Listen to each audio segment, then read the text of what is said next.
সাহেব নোবেল পাওয়ার পরেই উনি এই দুই নেতা আওয়ামী লীগ বিএনপিকে বিদায় করে দিয়ে উনি গত টার্মে আপনারা জানেন উনি প্রধানমন্ত্রী হইতে চাইছিলেন।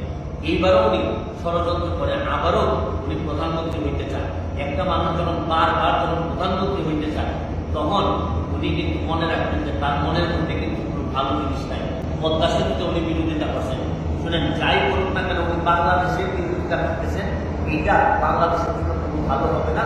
এবং উনি যত বড় নোবেল বিজয়ী হন না কেন, নিজের দেশের বিরোধিতা করে আমার মনে হয় উনি কোনোদিন মানুষের মনে জায়গা দিতে পারবেন না। এই জন্য সর্বশেষে একটা কথা বলতে চাই, দুঃসময়ে যারা উনি কিন্তু বঙ্গবন্ধুর আদর্শের সৈনিকের কাজ। আমি মাননীয় প্রধানমন্ত্রী জননেত্রী শেখ হাসিনাকে বলবো, বহুত যুদ্ধ জয় করে আপনি আসছেন।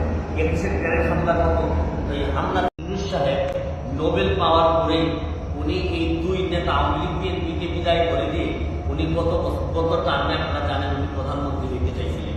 এইবারও উনি ষড়যন্ত্র করেন, আবারও উনি প্রধানমন্ত্রী হইতে চান।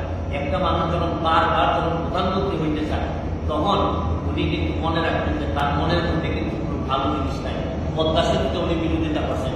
শুনেন, যাই করুন না কেন উনি বাংলাদেশের বিরোধিতা করতেছেন, এইটা বাংলাদেশের জন্য কোনো ভালো হবে না। এবং উনি যত বড় নোবেল বিজয়ী হন না কেন, নিজের দেশের বিরোধিতা করে আমার মনে হয় উনি কোনোদিন মানুষের মনে জায়গা দিতে পারবেন না।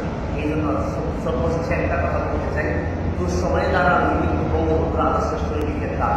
আমি মাননীয় প্রধানমন্ত্রী জননেত্রী শেখ হাসিনাকে বলবো, বহুত যুদ্ধ জয় করে আপনি আসছেন।